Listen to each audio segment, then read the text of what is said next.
Assalamualaikum warahmatullahi wabarakatuh. Kami di sini akan mempresentasikan serta menjelaskan dampak terjadinya wabah COVID-19 atau coronavirus pada penerapan PSAK 71, PSAK 72, dan PSAK 73. Sebelum kami melanjutkan presentasi ini, kami di sini akan memperkenalkan diri terlebih dahulu. Assalamualaikum, perkenalkan nama saya Regina Dwi Aprilianti. Assalamualaikum warahmatullahi wabarakatuh. Perkenalkan, saya Rizky Sriatika. Assalamualaikum warahmatullahi wabarakatuh. Saya Mia Lestari. Assalamualaikum warahmatullahi wabarakatuh. Nama saya Siti Indriawati. Assalamualaikum warahmatullahi wabarakatuh. Perkenalkan, nama saya Sherlina Febriana.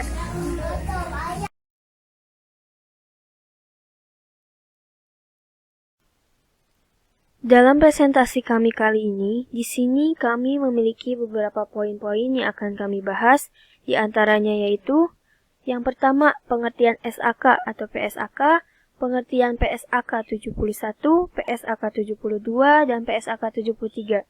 Yang kedua yaitu dampak COVID-19 pada PSAK 71, yang ketiga yaitu dampak COVID-19 pada PSAK 72, dan yang terakhir yaitu dampak COVID-19 pada PSAK 73. Pengertian SAK. Standar akuntansi keuangan SAK adalah penyataan standar akuntansi keuangan PSAK dan interpretasi standar akuntansi keuangan ISAK yang diterbitkan oleh Dewan Standar Ikatan Akuntan Indonesia DSAK-IAI dan Dewan Standar Syariah Ikatan Akuntansi Indonesia DSASIAI serta peraturan regulator pasar modal untuk entitas yang berada di bawah pengawasannya. Efektifnya 1 Januari 2015 yang berlaku di Indonesia secara garis besar akan konvergen dengan International Financial Reporting Standard atau IFRS yang berlaku efektif 1 Januari 2014. Selanjutnya, pengertian PSAK 71. Pernyataan Standar Akuntansi Keuangan PSAK 71 memberi panduan tentang pengakuan dan pengukuran instrumen keuangan. Standar yang mengacu kepada International Financial Reporting Standard atau IFRS 9 ini akan menggantikan PSAK 55 yang sebelumnya berlaku. Selain soal klasifikasi aset keuangan, salah satu poin penting PSAK 71 adalah soal percadangan atas penurunan nilai aset keuangan yang berupa piutang, pinjaman, atau kredit. Standar baru ini mengubah secara mendasar metode perhitungan dan penyediaan cadangan untuk kerugian akibat pinjaman yang tak tertagih. Jika berdasarkan PSAK 55, kewajiban bercadangan baru muncul setelah terjadi peristiwa yang mengakibatkan risiko gagal bayar atau incurred loss. PSAK 71 memandatkan koperasi menyediakan percadangan sejak awal periode kredit. Kini, dasar percadangan adalah ekspektasi kerugian kredit atau expected credit loss di masa mendatang berdasarkan berbagai faktor, termasuk di dalamnya proyeksi ekonomi di masa mendatang. Kemudian di sini ada pengertian PSAK 72. PSAK 72 tentang pengakuan pendapat dari kontrak dengan pelanggan merupakan adopsi IFRS 15 yang telah berlaku di Eropa sejak Januari 2018. PSAK 72 merupakan PSAK sapu jagat karena mengganti banyak standar sebelumnya. Beberapa standar yang dicabut dengan terbitnya PSAK 72 adalah PSAK 34 tentang kontrak konstruksi, PSAK 32 tentang pendapatan, ISAK 10 tentang program loyalitas pelanggan, ISAK 21 tentang perjanjian konstruksi real estate, serta ISAK 27 tentang pengalihan aset dari pelanggan. Esensinya, PSAK 72 mengubah cara pengakuan pendapatan kontrak yang tadinya rigid menjadi berbasis prinsip. Pengakuan pendapatan kontrak, misalnya sekarang, tidak berdasarkan besaran uang muka yang sudah diterima. Selanjutnya, PSAK 72 yaitu memiliki tujuan.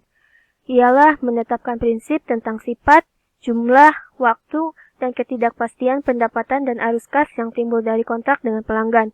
Yang kedua yaitu dari pencapaian tujuan tersebut yaitu mengakui pendapatan untuk menggambar pengalihan barang atau jasa yang dijanjikan kepada pelanggan, kemudian mempertimbangkan syarat kontrak serta seluruh fakta dan keadaan yang relevan, yang terakhir yaitu untuk kontrak individual dan portofolio kontrak.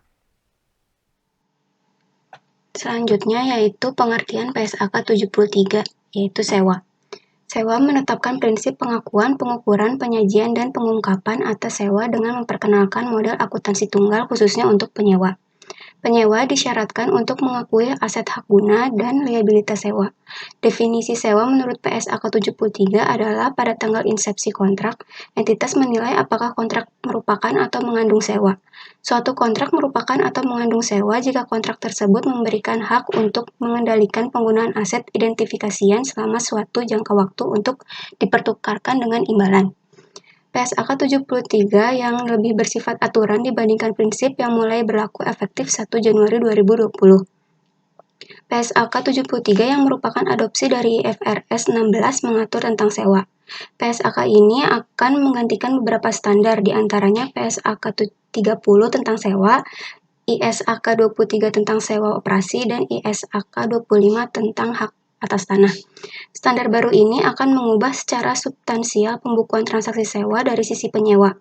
Ringkasnya, berdasarkan PSAK 73, korporasi penyewa mesti membukukan hampir semua transaksi sewanya sebagai sewa finansial. Pembukuan sewa operasi hanya boleh dilakukan atas transaksi sewa yang memenuhi dua syarat, yaitu berjangka pendek di bawah 12 bulan dan bernilai rendah. Yang termasuk kategori ini misalnya sewa ponsel, laptop, dan sejenisnya. Konsekuensi sewa finansial cukup panjang. Yang paling mendasar, kini perusahaan harus mencatatkan aset dan kewajiban di dalam neraca. Pencatatan ini bisa mempengaruhi rasio utang, rasio pengembalian aset, dan masih banyak lagi. PSAK 73 juga berdampak luas karena hampir semua perusahaan memiliki transaksi sewa, dan mayoritas masih mencatatkan sebagai sewa operasi. Penerapan PSAK 73 dalam laporan keuangan akan merefleksikan kondisi yang sebenarnya suatu perusahaan. Dengan demikian, standar ini akan menghasilkan informasi keuangan yang tepat sehingga meningkatkan kualitas keputusan manajemen.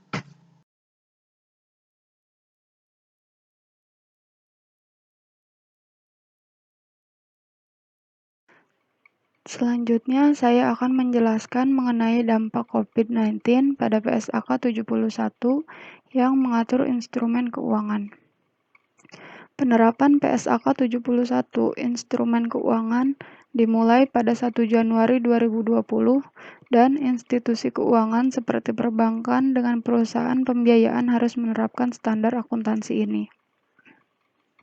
Perhitungan cadangan atas aset keuangan berdasarkan PSAK 71 menggunakan model kerugian kredit ekspektasian atau expected credit loss, di mana entitas harus menghitung cadangan kerugian nilai, bukan hanya dari data masa lalu, tapi juga data-data di masa depan. Yang pertama, yaitu OJK mengeluarkan relaksasi bagi perbankan mengenai penilaian kualitas kredit dan restrukturisasi utang bermasalah. Menyadari bahwa pandemi corona dapat memberikan dampak yang signifikan terhadap bisnis di Indonesia, OJK mengeluarkan relaksasi bagi perbankan mengenai penilaian kualitas kredit dan restrukturisasi utang bermasalah atau PO OJK nomor 11/2020. Dengan adanya relaksasi ini, diharapkan entitas bisnis dapat bertahan lebih lama menghadapi kelesuan bisnis akibat pandemi corona ini. Yang kedua, pelanggan atau nasabah dapat memiliki kenaikan risiko kredit signifikan. Pelanggan atau nasabah dapat memiliki kenaikan risiko kredit signifikan akibat pandemi corona, sehingga dengan peraturan relaksasi dari pemerintah, misalnya restrukturisasi pinjamannya, bisnis entitas dapat terus berjalan baik. Namun, bisa saja walaupun sudah mendapatkan relaksasi dari pemerintah, bisnis tersebut tidak akan bertahan sampai 12 bulan ke depan, sehingga dinilai risiko kredit telah meningkat. Pemodelan PSAK 71 yang dilakukan di awal tahun 2020 mungkin tidak memperhitungkan dampak dari pandemi corona dan juga peraturan relaksasi pemerintah ke dalam model pencadangan. CAS Unpad merekomendasikan perusahaan khususnya institusi keuangan yang terkena dampak signifikan atas penerapan PSAK 71 mempertimbangkan fakta-fakta yang berkembang dalam 3 bulan terakhir. Yang ketiga, mempengaruhi laba rugi laporan keuangan tahun 2020.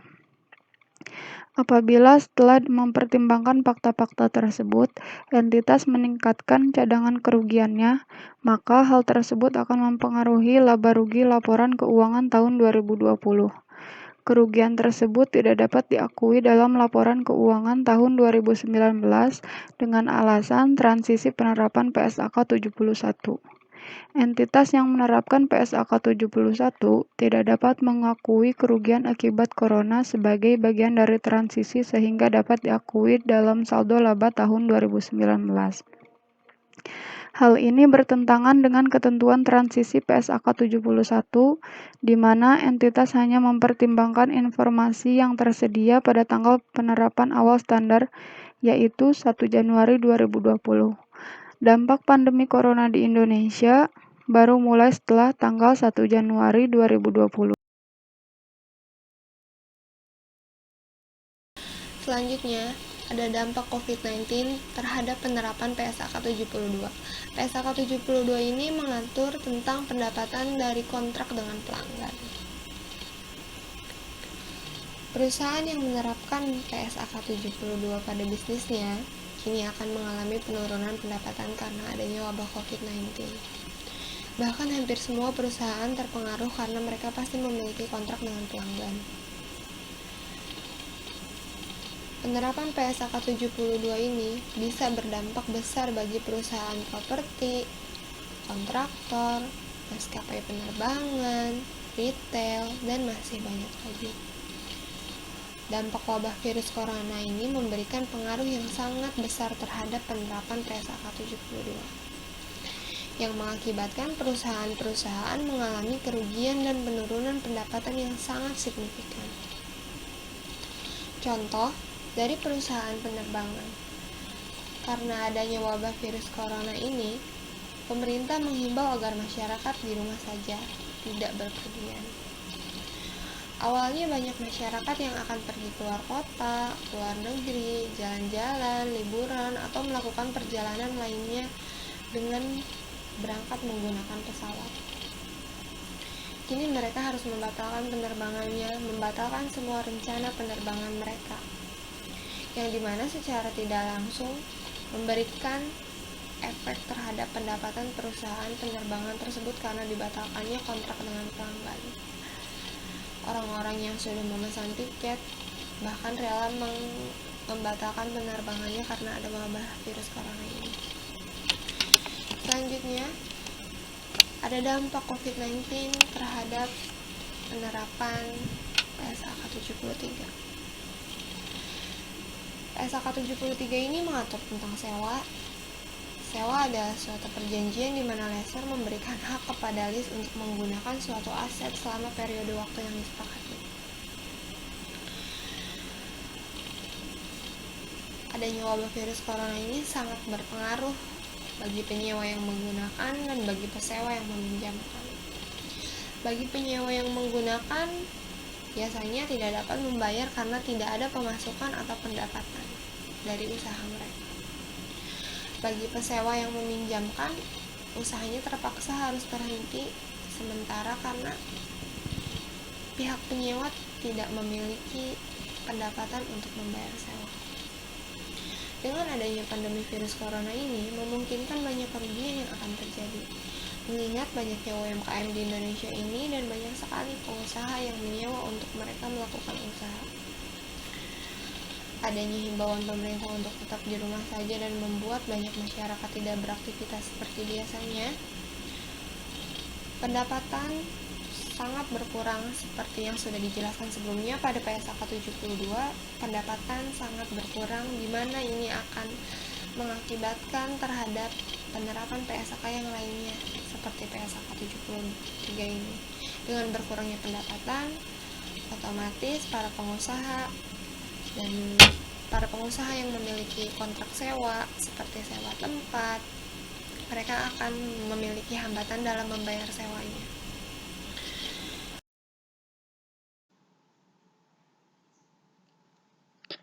Jadi, kesimpulan yang dapat kita ambil dari dampak coronavirus pada PSAK 71, 72, dan 73 yaitu adanya COVID-19 terbukti sangat mempengaruhi penerapan PSAK 71, 72, dan 73.